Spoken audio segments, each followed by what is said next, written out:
بسم الله. لو بتشخر أو تعرف حد بيشخر ومزعج، ركز معايا عشان هنخلص الموضوع ده النهارده إن شاء الله. إيه الآلية اللي بيحصل بها الشخير في الجسم؟ إيه الأسباب اللي بتعمل الشخير؟ ولما نروح للدكتور إيه الفحوص اللي ممكن يعملها لي عشان برضه أبقى عامل حسابي؟ وإيه العلاجات اللي ممكن يوصفها لي؟ قبل ما نتكلم في التفاصيل دي لازم تعرف إمتى تخاف لو بتشخر. لو أنت راجل تخاف أكتر، لأن الشخير بيكتر أكتر في الرجالة ومضاعفته أكتر في الرجالة عن الستات. لو في حد في عيلتك في تاريخ في العيلة يعني إن في شخير، برضه تخاف أكتر من الشخير ومن مشاكله. لو بتشرب خمور خاف أكتر، لأن الخمور بترخي العضلات بتاعة سقف الحلق من ورا. لو عندك اعوجاج في الحاجز الأنفي تخاف أكتر. لو عندك التهابات في الجيوب الأنفية أو احتقانات تخاف أكتر. لو عندك زوائد لحمية في الأنف أو في الحلق تخاف أكتر. لو عندك لوز تخاف أكتر. لو عندك أي التهابات في الفم أو ترهل في سقف الحلق أو اللهاب بتاعتك طويلة تخاف أكتر. ولو وزنك زيادة تخاف أكتر، لأنه السمنة سبب مهم من أسباب الشخير.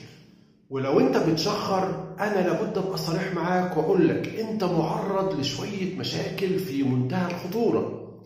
معرض إن يجيلك سكر، معرض إن يجيلك ارتجاع في المريء، معرض إنك تفقد وزنك كتير، معرض إنك تبقى قلقان ومتوتر وعصبي، معرض إنك ما تنامش بالليل ومرهق ومجهد وبالنهار تنام كتير، معرض إنك تبقى عصبي وعدواني، معرض إنك تبقى قليل التركيز، وحتى مشاكل في التعلم، مش قادر تتعلم لو انت في مدرسة او في شغل، مش قادر تستوعب، مش قادر تواكب. الوظائف المعرفية في المخ بتبدأ تضعف. معرض انك من فقد تركيزك واجهادك وميلك للنوم بالنهار انك تعمل حوادث لا قدر الله. وهتبقى معرض برضه لارتفاع ضغط الدم، ومعرض لأمراض القلب والشرايين. دي مشاكل كبيرة، إذا لابد تفهم كويس يعني الشخير وهنروح نحله إزاي. مفيش شك إنه الشخير ممكن يحصل لأي حد بشكل عارض، لكن يحصل مع شخص ما بشكل مزمن باستمرار، لا ده اللي خطر. وخلي بالك لو بتشخر كل يوم الصبح هتقوم وانت عندك صداع، هتقوم وانت ريقك ناشف وحلقك ملتهب، وممكن يجيلك توقف في النفس أثناء النوم، وهتبقى منعوس طول النهار ومجهد طبعا لانك ما عرفتش تنام بالليل من الشخير اللي كان موقف نفسك وكان مجهد جسمك. بتحصل ازاي بقى الحكايه دي؟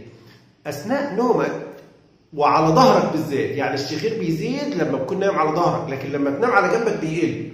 ليه؟ لان لسانك بيجي في جنب، واللهاه والعضلات الضعيفه او الرخوه بتيجي في جنب، فبتسيب مجال للنفس.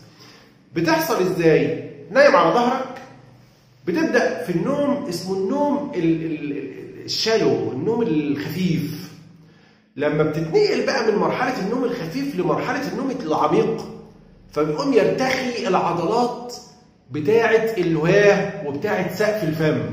لما تيجي تشوف في المراية تفتح بقك تلاقي فيه عضلة نازلة كده، زائدة لحمية نازلة كده في الحلق من ورا. دي أصلا اسمها اللهاه، ودي ممسوكة من فوق بسقف الفم من ورا. الحاجز اللي بين الأنف والفم من ورا خالص رخو ونازل منه اللهاه دي. فأثناء النوم بقى في الانتقال من المرحلة الخفيفة للمرحلة العميقة في النوم، بتقوم العضلات دي ترتخي وعضلات الحلق ترتخي، فتقوم اللهاه دي تنزل لتحت، والعضلات بتاعت سقف الحلق من ورا تنزل لتحت. فلما تنزل لتحت تسد مجال التنفس، فتيجي تتنفس سعادتك تاخد نفس او تطلع نفس، هي تتهز زي اوتار تشيلو وانت بتلعب بيه، فتلاقيه بيعمل صوت اللي هو صوت الشخير. وكل ما كانت العضلات رخوه اكتر كل ما كان الصوت اغلظ. يبقى نقدر نجيب اسباب الشخير ببساطه. اول سبب مهم الحوامل. الحوامل بيشخروا اكتر من اللي مش حوامل. الناس اللي بتاخد مهدئات، المهدئات دي بتخليك تتنقل من مرحلة النوم السطحي الخفيف إلى النوم العميق بسرعة، وبالتالي بترتخي العضلات بتاعت سقف الفم أكتر فتعمل شخير أكتر.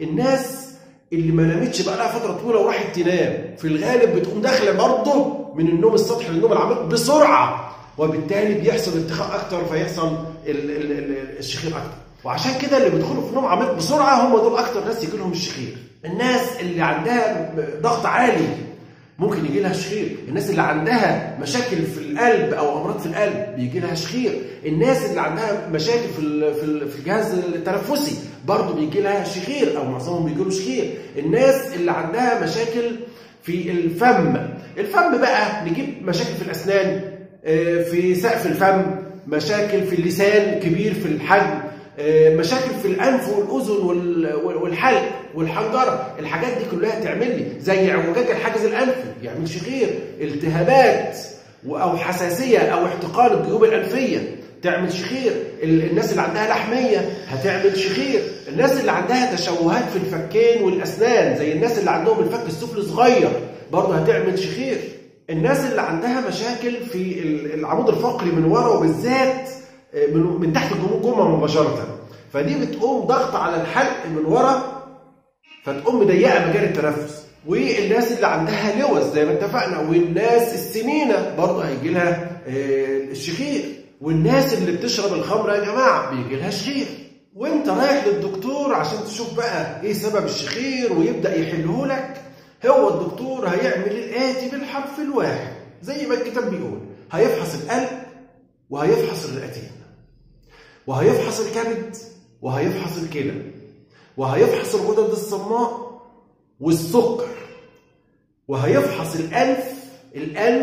الأنف والأذن والحنجرة والحلق والفم كاملا حتى ولو هيستخدم المنظار، وهيطلب منك بقى أشعة على الصدر، وممكن أشعة مقطعية على فقرات على منطقة الرأس والعنق والصدر من فوق، في الغالب هيطلب هذا الشيء، وهيعمل رسم مخ، وبرضه هيطلب مونيتور يسجل لك الضغط ويسجل لك معدل التنفس والنبض والأكسجين كمان قد إيه.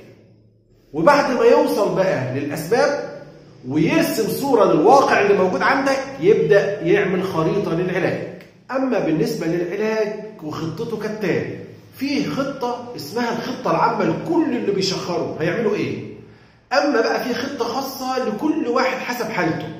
الخطة العامة بتقول لك غير نظام حياتك، يعني انزل في الوزن ومارس رياضة، ابعد عن الخمور وابعد عن الدخان، ولما تنام نام على جنبك.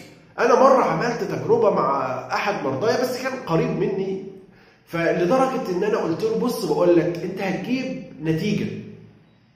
نتيجة، ورقة النتيجة التخينة اللي بتبقى على الحيطة دي، وتقوم فاتح فيها فتحتين بالطول صغيرين كده، وتنام لابس حزام، وعدي الحزام من الفتحتين دول ونام على جنبك. هي دي اللي هتخليك ما تنامش على ظهرك خالص، هتخليك دايما نايم على جنبك، والنتيجه تيجي تنام النتيجه تحوشك تخليك دايما نايم على جنبك، وبالتالي ما هتتقلبش، وبالتالي مش هتيجي تنام على ظهرك، يبقى كده حلت المشكله. يبقى النوم على الجنب، ونبعد عن الدخان، ونبعد عن الخمور، وننزل في الوزن ونمارس رياضه. اما بقى الحلول او الخطط الخاصه بكل واحد حسب حالته، طبعا احنا هنشوف لو لوز هتتشال يبقى جراحه على طول يا جماعه، ما عادش ينفع، او لو لحميه يبقى جراحه، لو عوجات في الحاجز الانفي يبقى جراحه، وهكذا. لنفرض انه في ارتخاء في سقف الحلق واللهاه واقعه قوي او طويله جدا بتقع في القصبه الهوائيه، يبقى هيحصل الشهير، يبقى مهما تعمل مش هيحل المشكله. يبقى مع الخطه العامه اللي هي تعديل نظام الحياه او تغييره، بنعمل جراحه نشد فيها العضله اللي ورا اللي بتاع اللهاه اللي شايل سقف الحلق من ورا، نشده، او بالجراحه او بالليزر، بالمشرط او بالليزر نشيل منه شويه، نستأصل منه حته، او نحقن العضله من ورا الرخوه دي، نحقنها بماده مصلبه شويه تخليها مش رخوه، وبالتالي تتحل المشكله. في بعض الحلول اللي هي بيسموها حلول مؤقته، ان انا افتح مجال التنفس اثناء النوم، في اجهزه بتتركب في الفم بتخلي دايما الهواء يدخل في الانف او من الفم او من الاثنين بالماسك مثلا. هنشوف مثلا ده بعض الامثله للاجهزه اللي ممكن تتركب.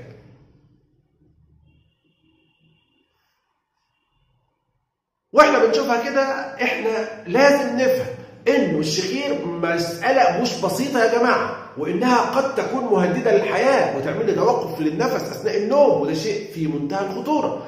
احنا لابد نراجع طبيبنا اذا كان في شخير يعرف لي السبب ويحله عشان نكسب حياتنا، لان احنا كده بنخسر كتير في تركيزنا في شغلنا، هننام بالنهار، هنتبهدل، وممكن يحصل مشاكل كبيره لا قدر الله. وارجو للجميع السلام.